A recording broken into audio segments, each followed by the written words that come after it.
All right, so I can see it, tears in your eyes. we can call the ordinance committee to order. The first item is to review all current nuisance complaints, the policy for continued complaints, and determine the plan to present to our city attorney.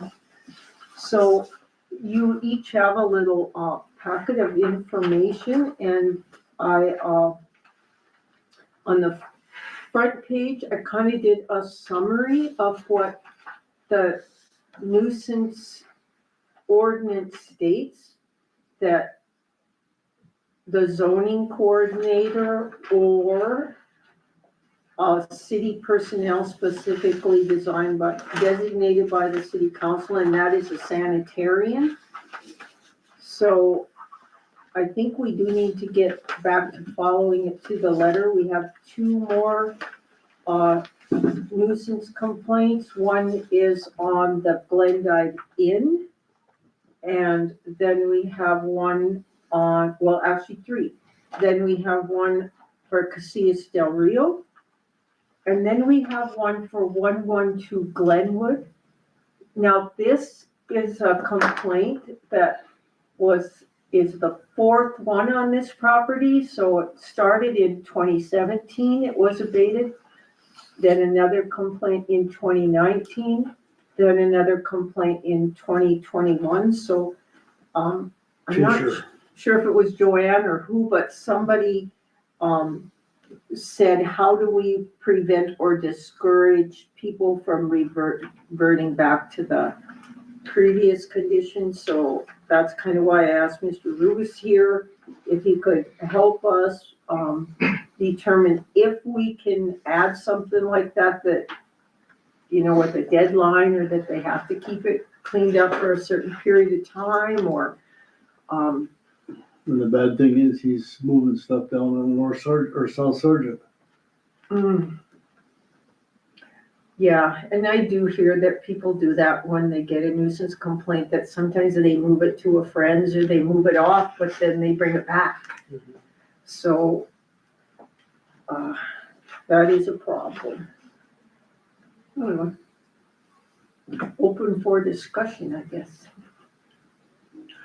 I don't know how you're gonna stop recurrence, you know, but I wrote with our current policy in the letter that goes out to the landowner, you know, saying that this has gotta be done. My opinion is we should put in that letter also that if you want an extension, it's gonna cost you $500 the first time and $1,000 the second time. Cause if I had to pay $500, I'm gonna get it cleaned up. Well, And it'd be a cash or a money order, no personal check, cause they could stop the check. yes, But later on, you know, in F, it's also calls for a cash right. deposit. And I think we need this, but it needs to be in the letter when it goes to them, stipulating that, and then again in letter F. Right, because that's on page 6. So Yep. It says, if we consider an extension of time limit, the owner posts a cash deposit in an amount fixed by the city council. So we need to set that by resolution. And not 3 days. The day he gets the extension is the day he puts the $500 cash down. So we would need to determine what it was. I know that we had talked about $100 a week, and then somebody said, no, it should be $100 a day. So a 30-day extension would cost $3,000.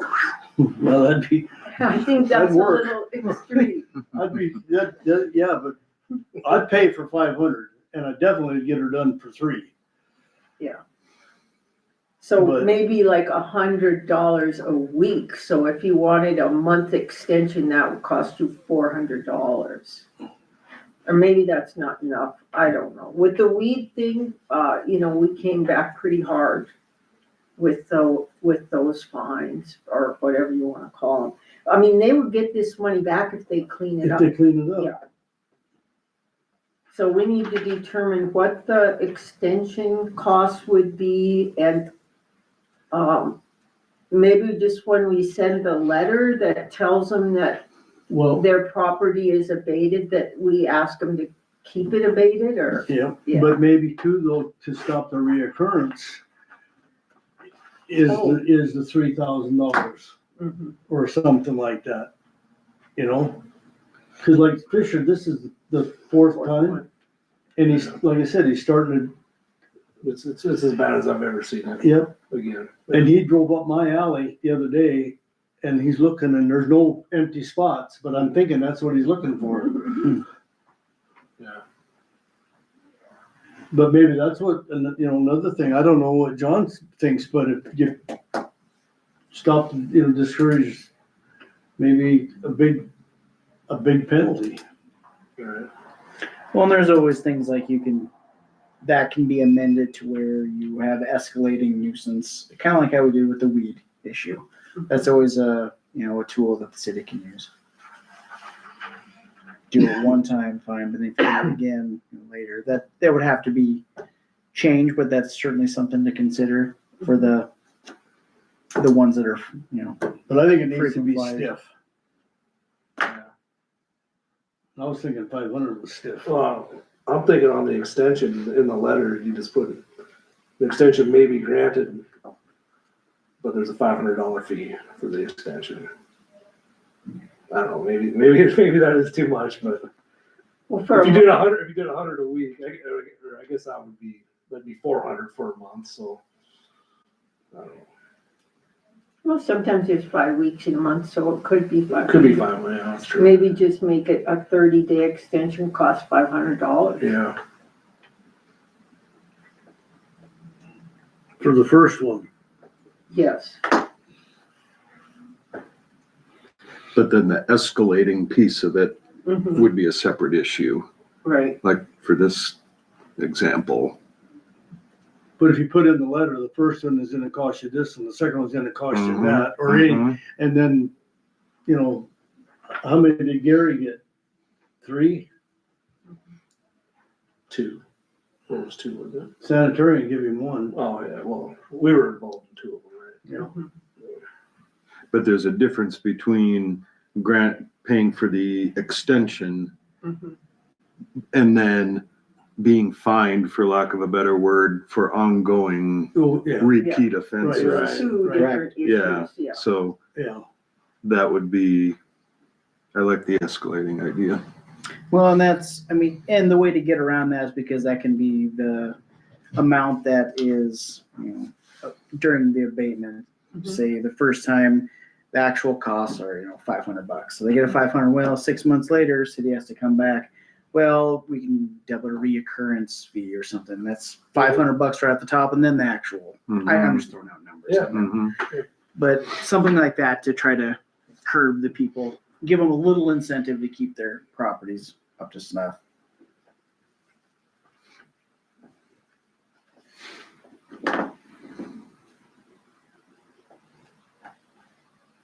Okay.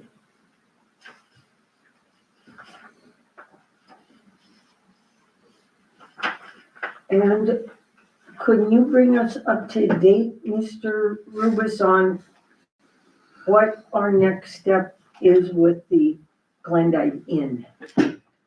Oh, yes, the Glendive Inn. We have to, well, I don't have to, you guys have to decide how you would like to proceed. Because where that property sits, they are basically, as the attorney, I can never remember his name. The one that, Mr. Heights? no, the one with Oh, I can't think of his name either. I know who you're talking about. Legary. Look, Gary.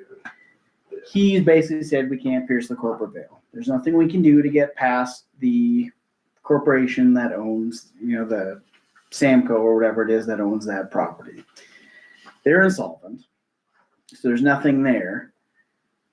No one is accepting service for the complaints that we filed. But the end game anyway, because they're insolvent and we can't pierce the corporate veil, means that the city would just end up with that property. So we'd go through the process, the nuisance property, we debate it. They wouldn't do anything, so that essentially the city would get it back through the tax deed process. So the city would own that property. Is that something the city wants to pursue? Do they want to own that with the environmental, potential hazards that are in there without any kind of investigations? I don't know. That's for you guys to make. You need to look at all those different things. But the end game of going through that with the nuisance, with the city abating it, is the city will end up owning that Which one is? property. It's the one on the backside of the Jordans over. Yeah, so Yeah. the mess there. So that's kind of where it sits right now. Right. Could a private developer come in and buy it for the tax deed? Yeah, they can start the tax process. If they want to come and start paying the taxes on it, they would be able to assume it through the tax process. And then attached to the taxes would be the bill for, because it does have asbestos and other chemicals in it, of course. So if we go in and abate that, or if we can get a grant to go in and get it cleaned up, then the price of that would be added to the taxes. So if a developer wanted to come in and develop it, they would just have to pay that price of whatever it costs to level it. I don't know who to have look at it really. Personally, it doesn't appear to me that it's salvageable in any way. The pool leaks, I guess, and it's very badly vandalized inside. A lot of windows are broken, and I've got pictures of where the doors are wide open. It must not be very hard to bust those doors open. Maybe just a credit card. I don't know how they're getting in, but people are getting in there. And as it gets colder, I did talk to a couple firemen about this because, I still have issues from the Jordan burning down and how traumatic that was. And I do feel that this is going to be our next major fire because it's cold and people are going to start fires in there to stay warm. And that's who's apparently breaking in there is, it appears to be homeless people or Trying to stay warm. Or just looking for a place to get out of the wind or whatever. So, I see that as a real issue, not that these other complaints aren't serious problems either, but in this one with the Glendive Inn, where we've tried to serve several lawyers with complaints, they don't accept service. It is a bankrupt corporation, and yes, they have other corporations that do have a lot of money, but we can't get the money from the other corporations, and this Samco Corporation is not just bankrupt, but I believe it's still in probate as well. They still own the property that the Jordan stood on, right? Right. Yep. And then they also own the parking lot across the street that's behind like Ernie's Guns and Things there. It used to say Yeah. Jordan Parking. They Yeah. own that. That's also part of the Samco. Okay. And then they're selling that building where Ernie's Guns and Things and all those shops are up to the beer jug. That is for sale. Yeah. But again, that's a different corporation and we've been unable to pierce that veil. So we Sure. can't seem to get the money from any of the other pots of money that Right. are out there. So it might be smart to start looking at opportunities to either do a preliminary architectural report or do something on the on that Glendive Inn to determine what would need to be abated because it would be helpful if we could get this done before we do have another fire and another disaster then where we have a toxic waste site because even though that stuff burns, it doesn't go away. Unless EPA would help us out again, the fire. It doesn't look very promising. They kind of gutted the EPA. And yeah, so I don't know, but I just thought that was something that we should talk about, with our nuisance complaints, so. At the league conference, Department of Commerce had quite a few grant programs, and I'm wondering if this might fall into one of those, even if it's just $40,000 to get a study done Right. and identify what the remediation will be. Or there's those Brownsfield grants too. I don't know much about them, but they are specifically for remediating environmentally. Yeah, there is money out there Yeah. for it, so I can look into We can that. check on those. Any other questions or concerns about any of the current and active public nuisances? Okay.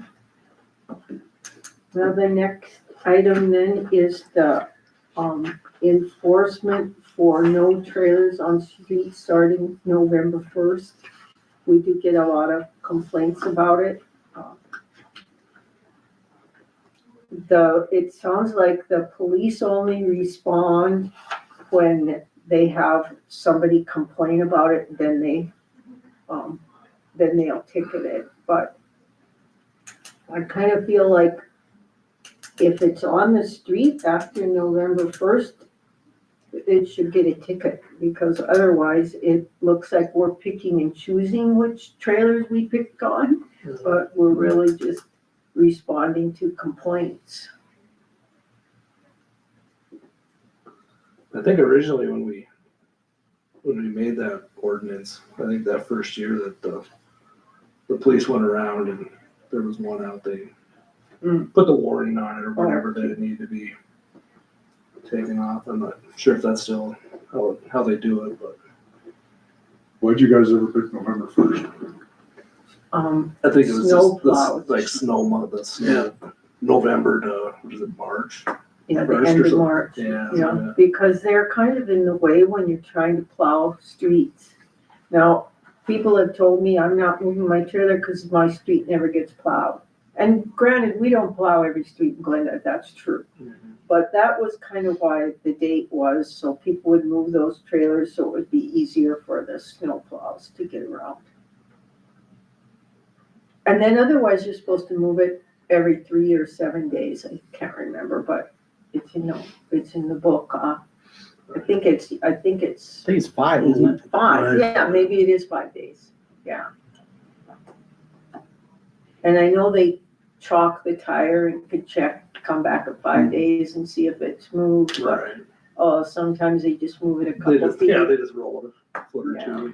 But they did used to give I haven't seen one of these tickets come through since I've been city attorney, Yeah. so I don't know, but they did put the stickers on Yeah. beforehand, and that was when it was 5 days though. Mhm. They put it on there with the date saying you need to move by such and such date or we're gonna take you. Yeah.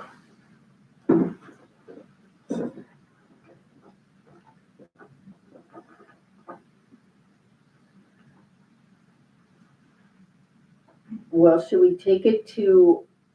bring it to the council that we want them to get a warning first, or do we want them to go around and put a warning on every trailer that's on the street? That's what I Okay. would suggest. Okay, I got that down there. All right. How many days do they have to move? 5. Except after November 1st, then you got them, they can't be there, not even for 5 days. No. Yeah, they're supposed to be off. Yeah, and in the summer, it's every 5 days. Yeah, that's what I was Yeah. wondering, but after November 1st. Oh, yeah, gotcha. All right. Anything else about the trailers? Then I gave you I found the application for special events. And it must be completed 30 days prior to the event, and they must have insurance.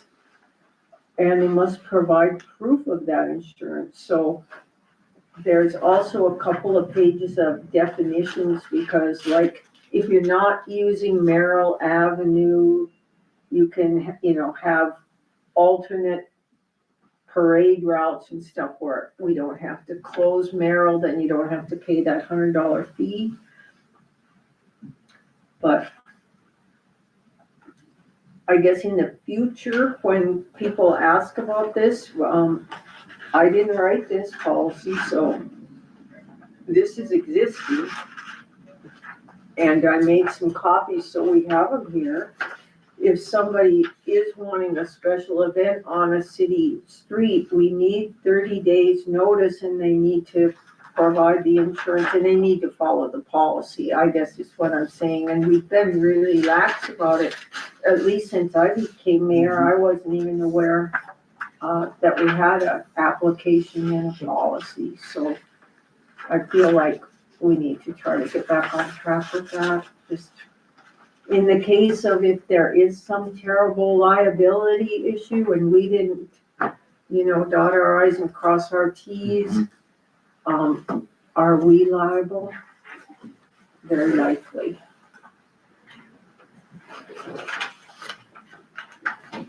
Yeah, we've had several of them go through different committees before, We'll try, because they ask us so late and then we're taking it to the wrong committee and,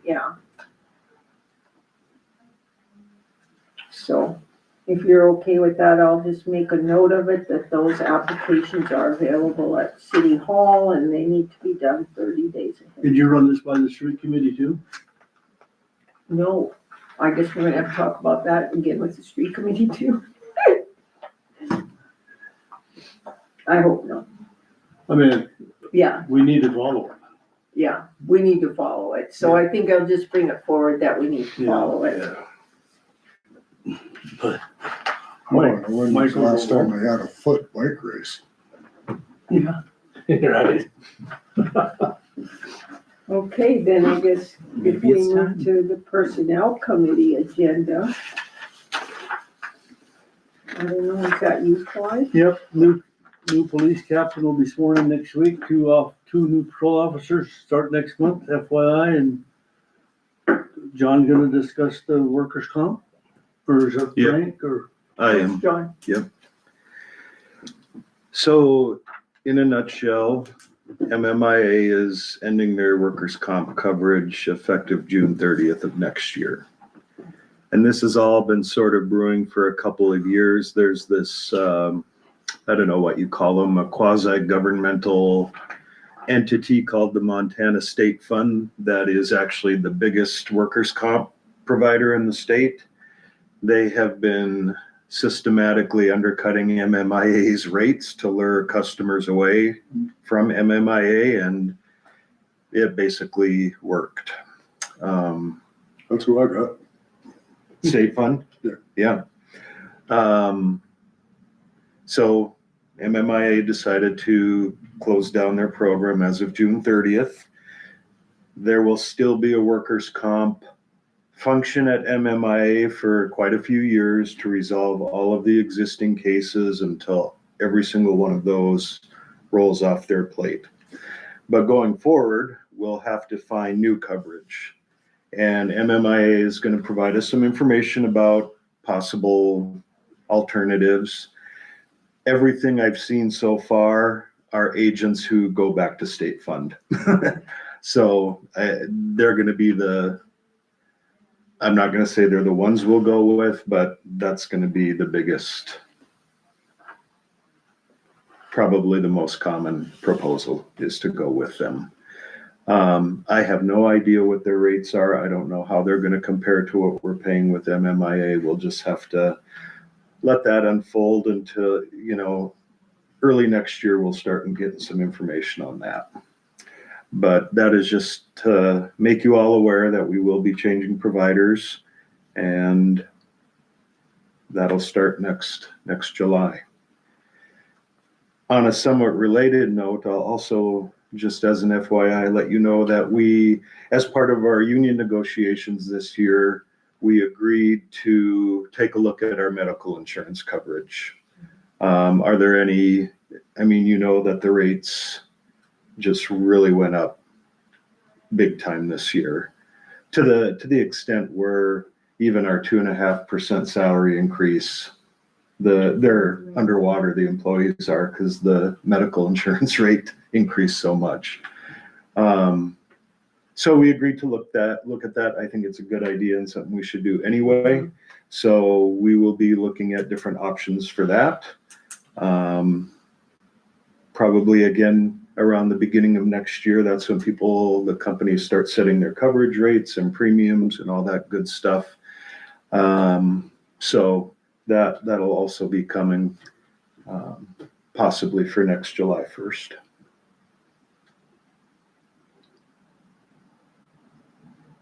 All right. But I guess the last thing I'll say, if employees hear about the MMIA thing, they're not losing their coverage. They're gonna be covered through the end of the year, and with new coverage next year, the existing cases will be taken care of. I don't want them to think that they're gonna be out in the cold if they hear it through the grapevine that Sure. MMIA is closing down the program, so. And we'll bring it up, I think, at the department head meeting too, just On as, Monday? Okay. yeah, just as, Okay. to keep staff informed.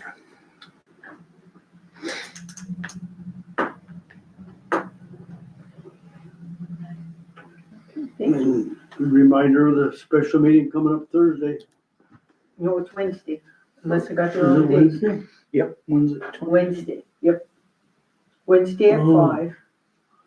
I better change my calendar then. I think I had it down for Thursday also.